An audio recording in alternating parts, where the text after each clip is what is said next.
Hello everyone, welcome to another episode of White Tech Universe. Today I'm going to be talking about the Royal Enfield seat customization.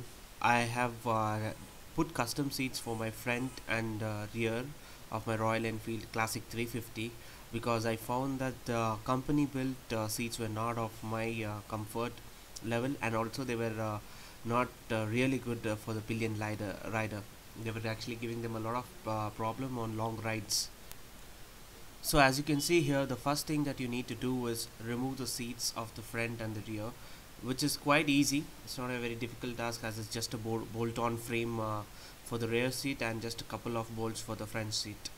Alright, so once you do that, the next thing that you need to do is, get these custom seats to fit perfectly on the existing frames. Remember, don't try to weld anything onto the existing frames. That would actually void your warranty as well as get you into trouble while riding. So what you would preferably do is take the custom seats, try to attach custom clamps and bolts onto them so that they fit perfectly to the bike.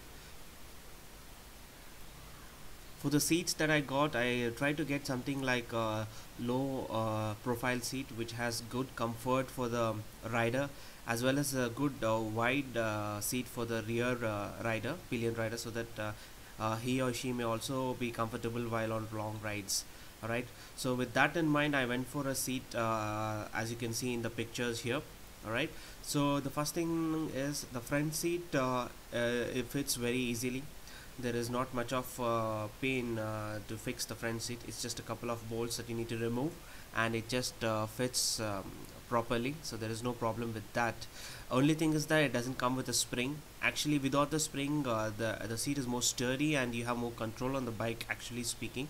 So that fits properly, and also it gives you good comfort when you sit on it, as it is a little bit indented to hold you properly while on long rides, and give also a little bit of rest to the back.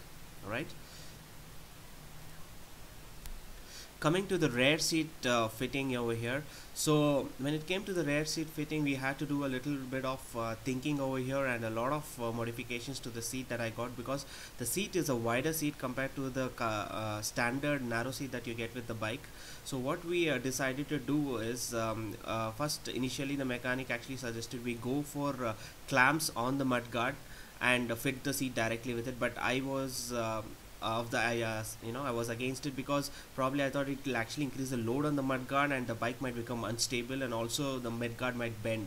Right, so it's not actually meant for taking the load. So what I suggested to the mechanic is that he should go for some way to put it on the rear seat frame itself. All right, so we had to figure out a way to fit it on the frame so that it takes the load better, because the rear seat frame is meant to take the load better. Alright, so what the mechanic did is he had to cut off a few of these holding sockets, or rather the clamps, and he welded a piece of rod so that it mimics how the rear seat actually sits on the frame. So once that was out of the way, we had actually a challenge of welding it, because it's leather around and it could catch fire. So the mechanic very ingeniously took a full cotton waste cloth of water, and surrounded it around these frames where he was welding, and he very slowly and gently but precisely welded the frames on top of it.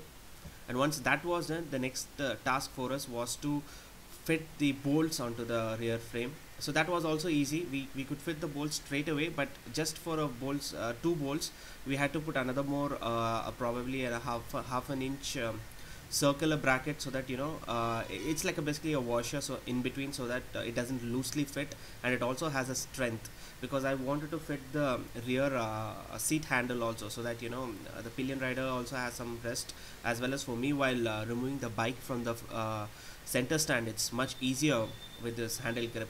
So we got that also going, and we had to get separate bolts for this. The bolts for the frame were not applicable to, or we rather couldn't use it for this. So once we got that done, we were completely done with our modifications to the seats, and the next thing was to bolting it onto the bike, which was fairly very easy. So once that was done, I took it for a small spin, and trust me, it was heaven and earth difference. The comfort level was extraordinary, as well as the ride quality improved drastically. But once you fit it, you actually think about how it's going to look on the bike and all those things also, but trust me, it actually enhanced the look of the bike. It didn't downgrade it a bit at all, and I've shown this to a lot of my friends and they also seem to like it, right? So but one thing is, hats off to the mechanic and the welder who actually figure out a lot of ways to get this seat fixed.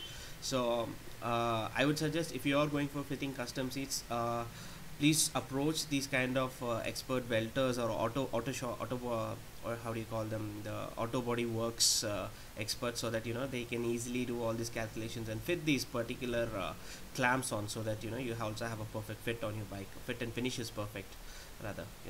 So this is about it. So I'm just going to show you a final walk around of how the bike looks from the side, from the top, and from the rear. And I hope this video helps you. And any questions, please do put it in the comments and I'll be very happy to answer them. Hope to see you next time.